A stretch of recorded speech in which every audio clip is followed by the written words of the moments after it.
What's up, YouTube? It is Jeff Tuffner here on the Glorious Podcast, episode 34, coming to you with my Smackdown Live review. This is September 19th edition of Smackdown Live, which I think was better than Raw, probably because it was a Tuesday and I wasn't sleepy tonight as much as I was yesterday. That played a huge factor in it, at least for me.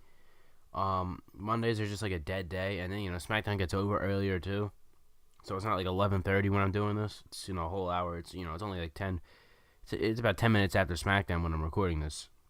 So it's still earlier, so I'm not as tired. And I just thought, SmackDown wasn't great. I said on Twitter, I said it wasn't great, but it was definitely better than Monday Night Raw this week. I don't think there's much of an argument there. One thing I got to talk about before we get into the review, I saw some of these pictures going around on Twitter of the crowd. There was a lot of empty seats, a lot of seats covered up, more than almost, it almost looked like half of the arena was covered up. I saw one picture right before the show started, right after it started or whatever. The hard cam side, that, like, right behind the cameras there, all covered up there, about halfway around to the other side of the arena. And then I think the entire top section was also covered up. That is just awful.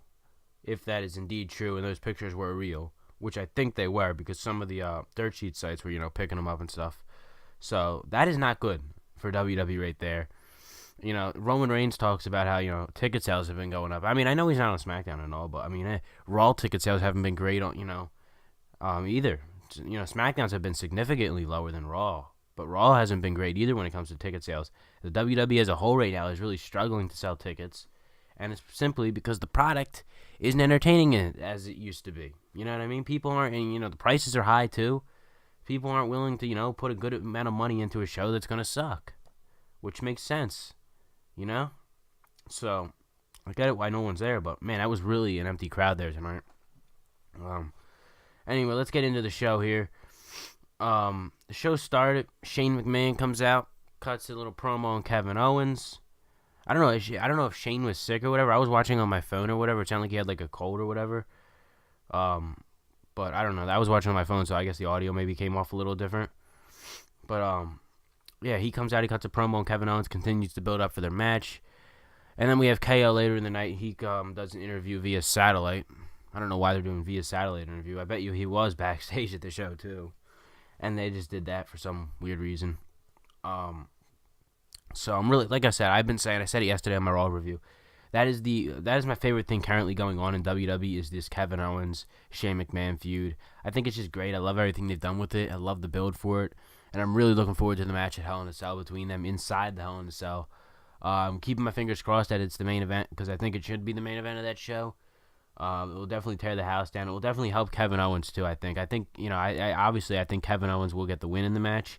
It will really help kind of get him over this whole feud and everything, and Shane putting him over. I mean, not that he needed to be put over, because, he's Kevin Owens. He's great as it is. But it will really help him down the long run, maybe get him back up there in the WWE title picture come WrestleMania season next year. So I think this will help him a lot, this feud. And it's just been really good so far. Nothing really eventful happened in regards to it tonight.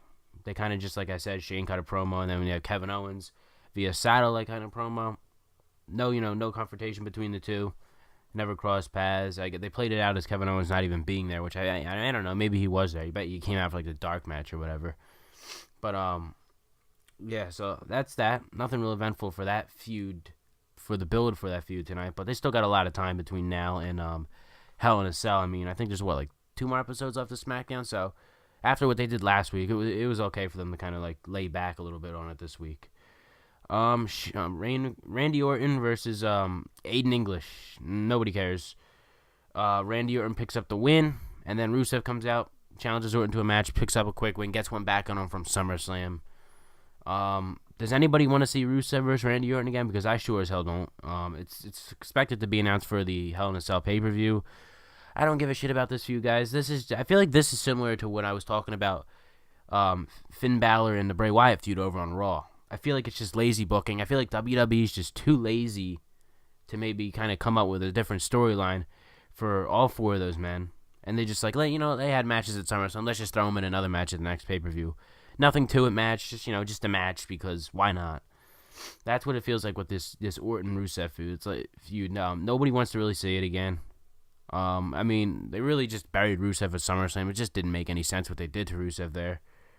And I loved after the match backstage when Renee Young went to interview Rusev and asked him if he was elated or whatever, and Rusev goes, "What does that even mean?" I was laughing my ass off at that. That was hilarious. So that was good. I like that. The small things in SmackDown making me laugh.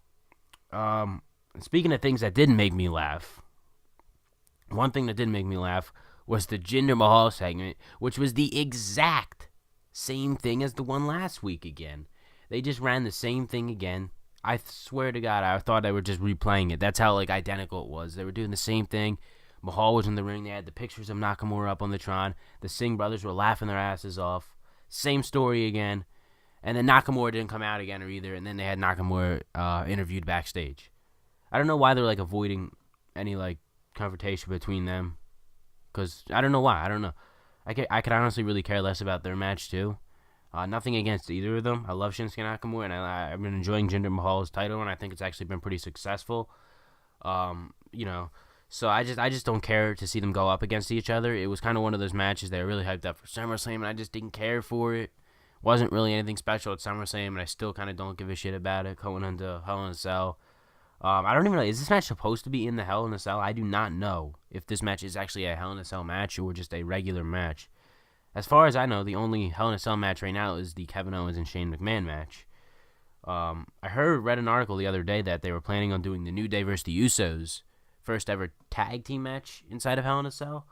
I think it's the first ever one. That's what it said in the article. I don't know. For some odd reason, I feel like they did a tag team match before at Hell in a Cell. I could be wrong. I don't know. I don't know. I don't know. And then that's there you go again. Here, speaking of the New Day and the Usos, I don't want to see the New Day versus the Usos again.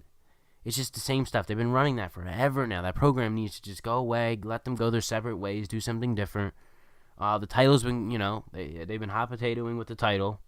I'm pretty sure the New Day are the champs currently. I think the New Day won them back last week, if I'm correct. Then the Usos had them on SummerSlam, and then the New Day won them a Battleground or whatever. So it's, changing hands on pay-per-view, then changing hands on SmackDown. And it's just, I hate it how they do it like that. I hate when the titles swap hands just so often. And it pissed me off when I read that thing the other day, a couple weeks ago, when it said that they're doing a lot more title changes more often and stuff because, it will draw more, viewers or whatever. I just hate reading that. I miss, the lengthy title runs. Back in the day when you had, CM Punk who was champ for, 300 days or whatever. I miss that kind of stuff.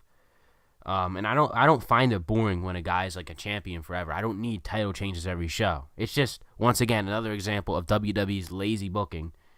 They just can't, they can't book someone to be champion for 300 days anymore because they don't know how to. That's as simple as that. The writers just don't know what they're doing anymore. So that's why we don't see that much of it anymore. Jinder Mahal's been champion for a decent amount of time. And it is expected that he might hold the title, maybe for the rest of the year. Which, personally, I've kind of enjoyed his title run. I have not hated it. I had questions about it. I was doubting it right when it happened when he won the title at Backlash. I was like, I don't know how this is going to work out. Didn't really like it. I was just in disbelief when he won it at first, though. I couldn't believe what I was watching. But after a few months that went by, kind of after the Randy Orton feud was over, going into SummerSlam, I've been like, it hasn't been bad. But I feel like right now it's kind of gotten a little bit, not as good.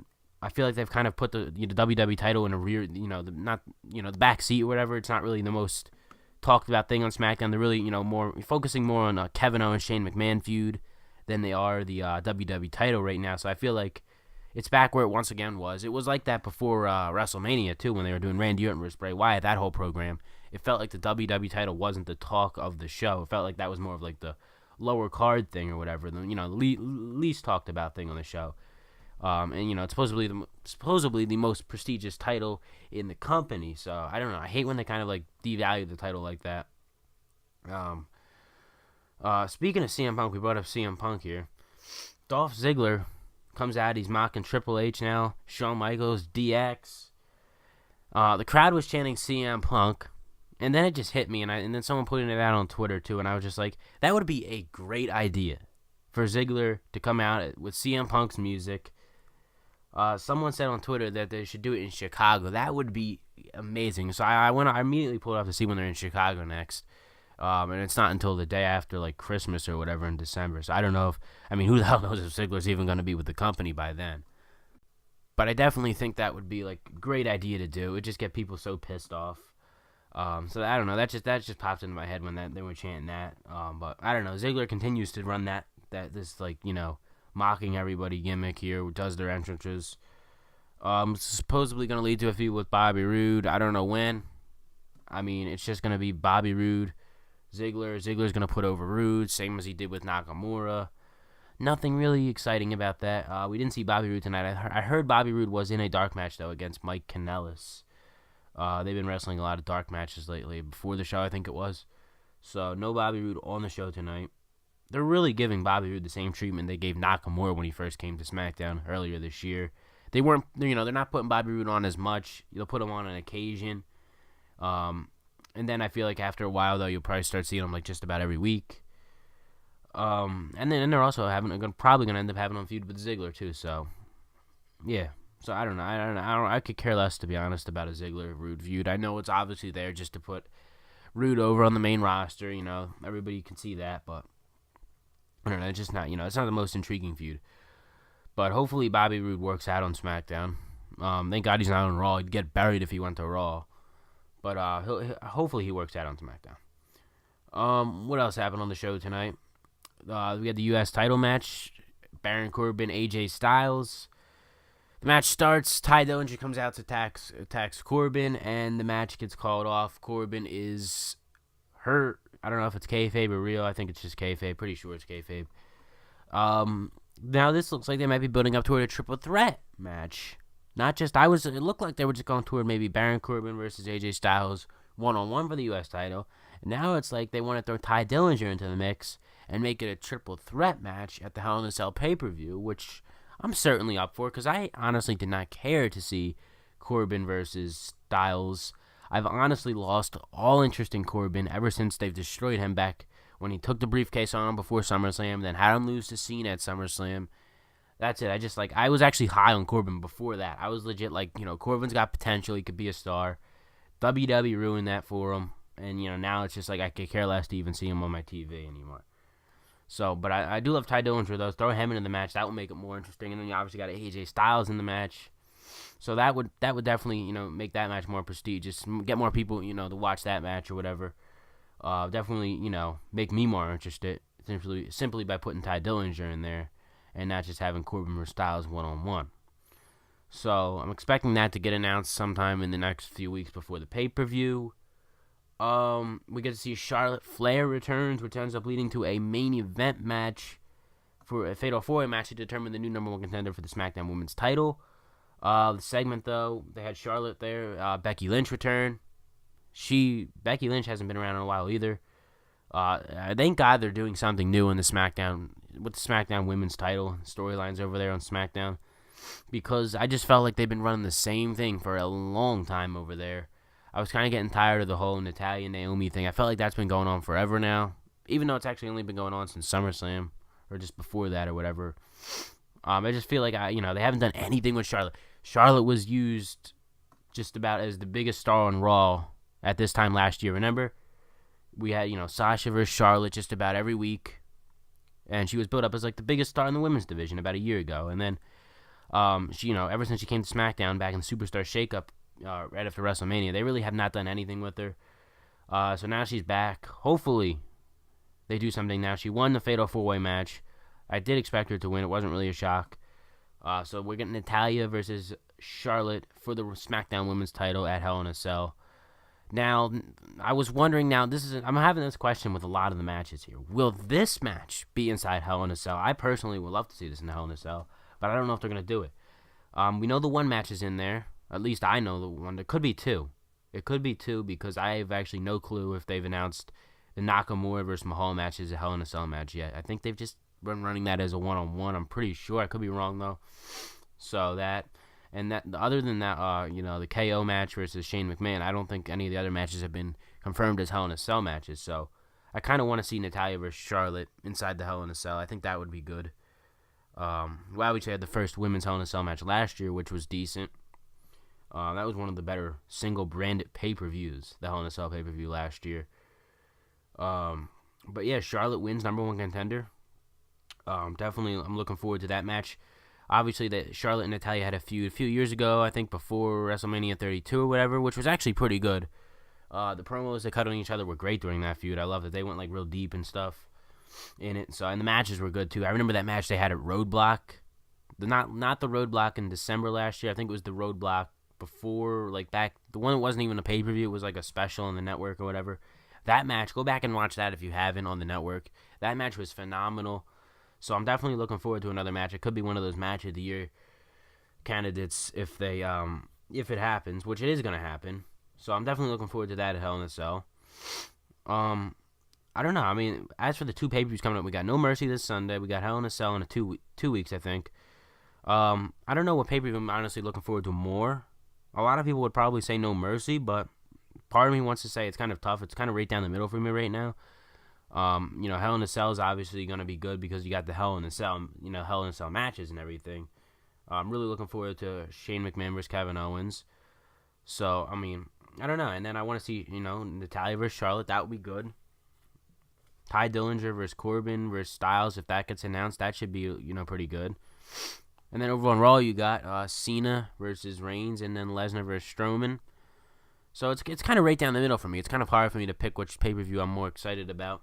I'm hoping they'll both be half decent. Not, they won't both, be garbage like a lot of the pay-per-views have been lately. So let's hope they're good. But that's it, guys. I think that's it. I think I covered everything on SmackDown here tonight. Better than Raw, like I said. As for a rating out of 10, I'm going to go with 6 out of 10. I gave Raw a 4 out of 10 yesterday. So, yeah, SmackDown better than Raw. That's usually the case. Raw's been really boring lately. I'm not even going to get into Raw again. And Raw just put me in an awful mood last night. Just an awful mood. SmackDown's put me in a bit of a better mood. Not the greatest mood, but a bit of a better mood than I was in last night. But let me know what you guys thought of the show in the comments section below. Go follow me all over social media. The links will be listed in the description. As always, leave a like, subscribe, and I will see you tomorrow with some more videos right here on the Glorious Podcast.